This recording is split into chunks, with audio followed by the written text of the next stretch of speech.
Imposibleng walang alam ang Pangulo sa nangyayari sa pera ng taong bayan ayon kay Vice President Sara Duterte. Paliwanag ng pangalawang Pangulo, matagal nang alam ni Pangulong Ferdinand Marcos Jr. kung paano ginagalaw ang budget ng bansa. Ngunit wala aniyang ginawa si PBBM at nag-appoint pa ng House Speaker na umano'y sangkot sa isang bribery case. Alam nga nung bata na nakikinig lang at nanonood lang ng balita at nagbabasa lang ng budget.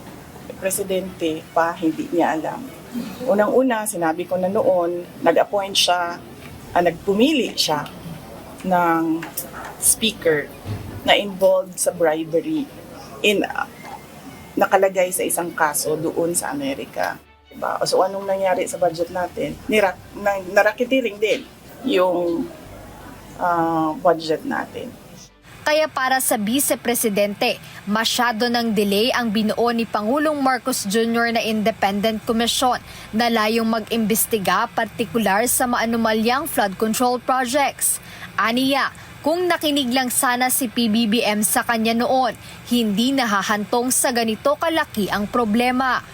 Masyado siyang hindi niya alam kung anong gagawin at masyado siyang mabagal gumalaw. Nagmamadali ang Pilipinas eh. Actually, hindi na nga siya too little too late eh. Nothing na nga siya eh. Nothingness na ang ginagawa ngayon.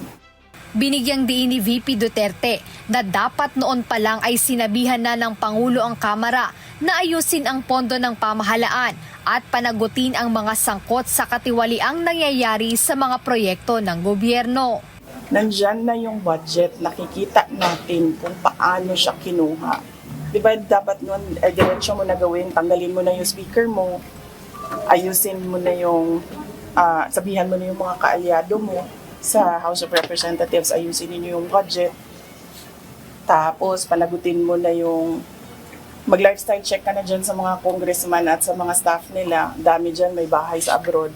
Dagdag pa ng pangalawang Pangulo, hindi man siya makapagsalita para sa Department of Public Works and Highways o DPWH, ay personal namang alam ni VP Sara ang naging pagmamanipula umano sa budget ng Department of Education nang siya ay kalihim pa nito.